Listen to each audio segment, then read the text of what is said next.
Hay algo que el mundo nunca vio. Algo que ocurría meses antes de que las cámaras se encendieran, antes de que los comentaristas tomaran sus posiciones, antes de que millones de personas sintonizaran para ver otra destrucción. El mundo veía el knockout. El mundo veía a un hombre caer y no levantarse. El mundo veía 30 segundos de violencia concentrada que terminaba carreras y creaba leyendas. Pero nadie veía a las 4 de la mañana. Nadie veía las 500 flexiones. Nadie veía las horas frente al espejo practicando un movimiento de cabeza que duraría milisegundos en una pelea real. Nadie veía el proceso que hacía posible el producto.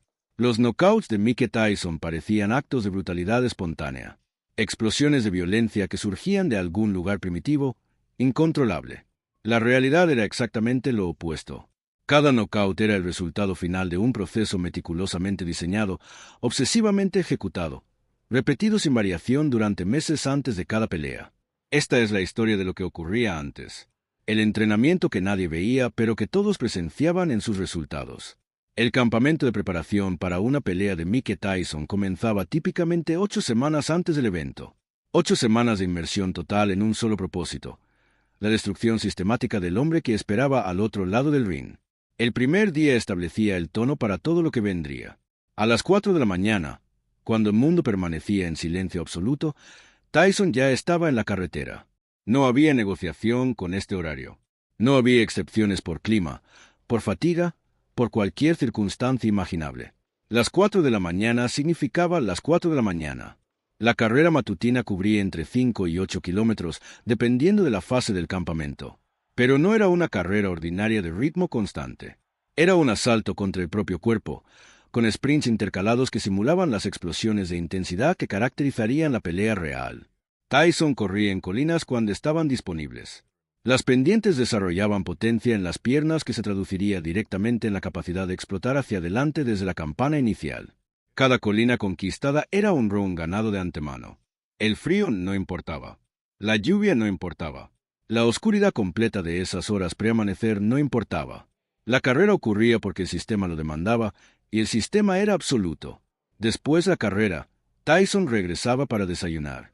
La comida era combustible, no placer. Proteínas para reconstruir, músculo dañado por el entrenamiento. Carbohidratos complejos para energía sostenida. Nada de azúcares simples, nada de procesados, nada que comprometiera el rendimiento. Las porciones eran enormes.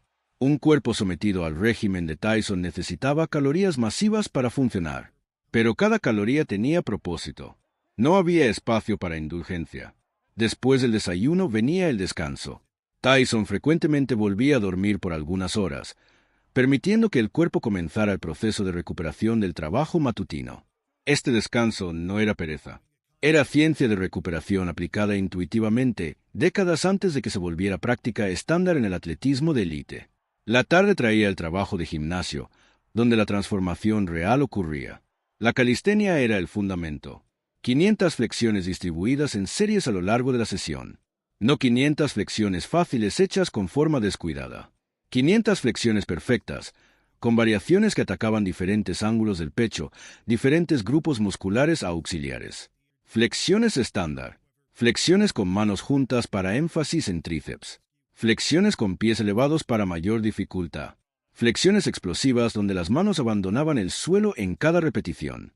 La variedad prevenía adaptación y aseguraba desarrollo completo. 2000 abdominales seguían. El número suena imposible para quien no entiende cómo se estructuraba el trabajo. Series de 50, de 100, distribuidas entre otros ejercicios, acumulándose durante horas hasta alcanzar el total. Crunches, elevaciones de piernas, giros rusos, planchas sostenidas. El core de Tyson era una fortaleza porque era tratado como el centro de todo su sistema de combate. 500 sentadillas con salto desarrollaban la potencia explosiva de piernas que permitiría a Tyson cruzar el ring con velocidad imposible para un peso pesado. Cada salto era práctica para ese primer movimiento después de la campana, ese lanzamiento hacia adelante que tantos oponentes encontraron imposible de anticipar. El trabajo de cuello era quizás lo más distintivo del régimen.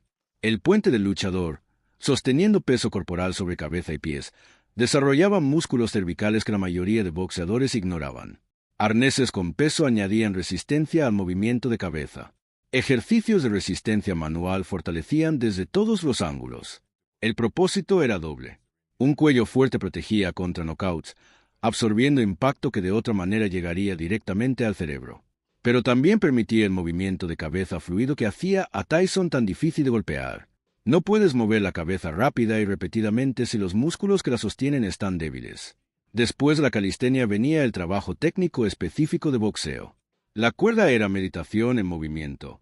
30 minutos o más de saltos continuos, con variaciones que desarrollaban coordinación, ritmo y resistencia cardiovascular simultáneamente.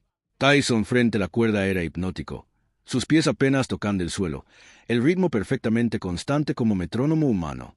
El saco pesado recibía castigo que habría destruido equipamiento de menor calidad. Pero Tyson no simplemente golpeaba el saco, lo atravesaba. D'Amato había enseñado esta distinción crucial. No golpeas la superficie. Imaginas un objetivo detrás y lanzas el golpe como si el saco no existiera. Las combinaciones eran ensayadas hasta que fluían sin pensamiento. Jab-jab cruzado. Gancho al cuerpo seguido de gancho a la cabeza. Uppercut desde el interior de la guardia del oponente imaginario. Cada combinación que aparecería en la pelea real era practicada cientos de veces en cada sesión. El saco de velocidad desarrollaba timing y coordinación mano-ojo. El ritmo que Tyson mantenía parecía alterado cuando se veía en vídeo, pero era simplemente producto de práctica obsesiva. Sus manos volaban en patrones que el ojo apenas podía seguir. El trabajo de manoplas con Kevin Rooney era donde la técnica se refinaba bajo presión simulada. Rooney presentaba objetivos que aparecían y desaparecían instantáneamente, forzando a Tyson a reaccionar sin tiempo para pensar. Y Rooney devolvía, lanzando manoplas hacia Tyson para mantener sus defensas activas incluso mientras atacaba.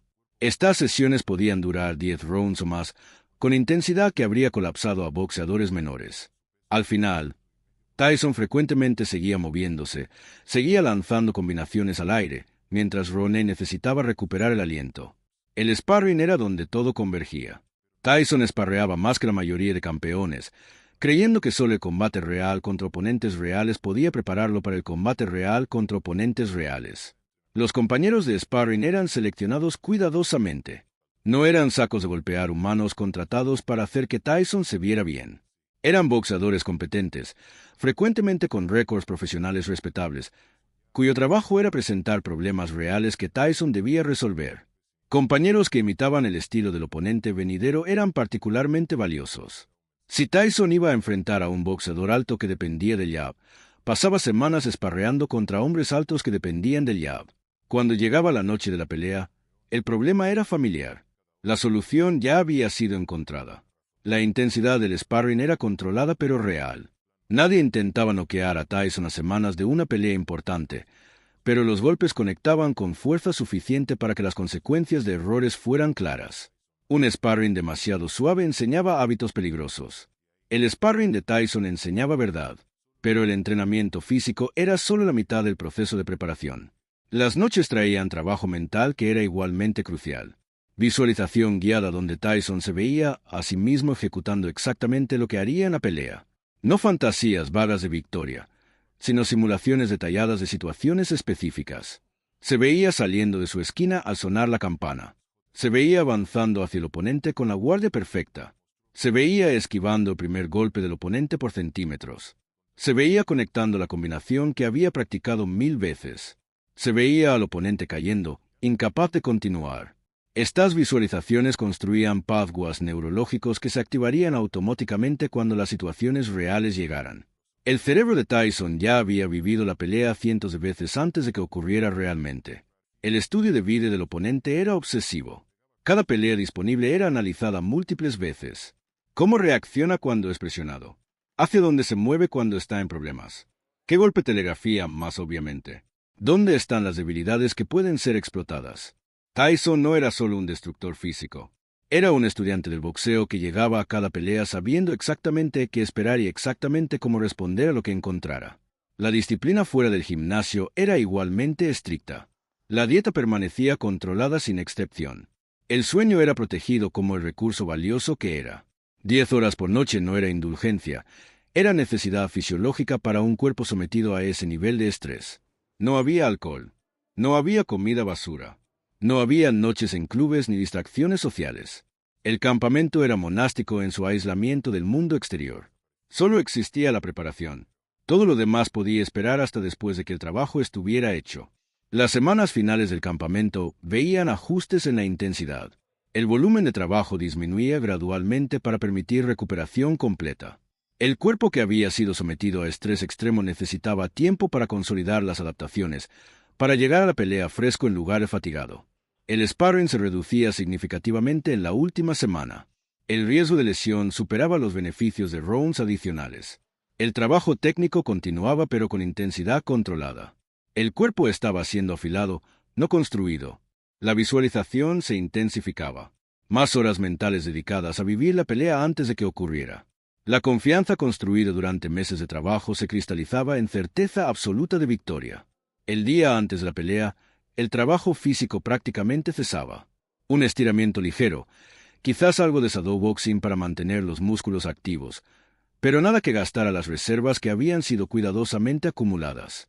El pesaje era oportunidad para último acto de guerra psicológica. La mirada fija al oponente, la invasión de espacio personal, la proyección de intención destructiva. Todo calculado, todo practicado, todo diseñado para plantar semillas de duda que florecerían horas después cuando la campana sonara. La noche antes de la pelea, mientras el mundo anticipaba lo que vendría, Tyson dormía, profundamente, sin ansiedad visible. La certeza que el entrenamiento había construido no dejaba espacio para dudas. Y luego llegaba el momento. Meses de preparación comprimidos en minutos de ejecución. Miles de golpes practicados manifestándose en las combinaciones que el mundo vería. Cientos de horas de trabajo cardiovascular permitiendo intensidad que otros no podían sostener. El cuerpo esculpido por sacrificio diario funcionando exactamente como había sido diseñado para funcionar. El oponente veía a un animal desatado, a un destructor actuando por instinto. La realidad era opuesta. Cada movimiento era el resultado de práctica deliberada. Cada golpe era la culminación de repeticiones infinitas. Cada esquiva era producto de horas frente al espejo. Los knockouts que parecían mágicos eran simplemente la expresión visible de trabajo invisible. El público veía segundos de violencia. Esos segundos contenían meses de preparación condensada. Cuando Tyson conectaba el golpe final, cuando el oponente caía y no se levantaba, el mundo celebraba o temía lo que acababa de presenciar. Pero para Tyson, en cierto sentido, la pelea ya había terminado semanas atrás. El entrenamiento había determinado el resultado. La pelea real era solo confirmación de lo que el trabajo ya había garantizado. El secreto de Mike Tyson nunca fue secreto. Estaba disponible para cualquiera dispuesto a pagarlo. Despertar a las 4 de la mañana. Completar 500 flexiones cuando tu cuerpo grita que pares. Correr en frío y oscuridad cuando el mundo duerme. Repetir combinaciones hasta que tus brazos no puedan levantarse. Esparrear contra hombres que intentan hacerte daño. Sacrificar todo lo que otros disfrutan en nombre de un solo objetivo. El precio estaba claramente marcado. Pocos estaban dispuestos a pagarlo. Y esa era la verdadera diferencia entre Mike Tyson y los hombres que destruía. No era genética superior, aunque la tenía. No era talento natural, aunque lo poseía. Era la disposición absoluta a hacer lo que otros no harían, día tras día, mes tras mes, año tras año. Los rivales llegaban habiendo entrenado duro. Tyson llegaba habiendo entrenado como si su vida dependiera de ello. Quizás porque, en cierto sentido, así era.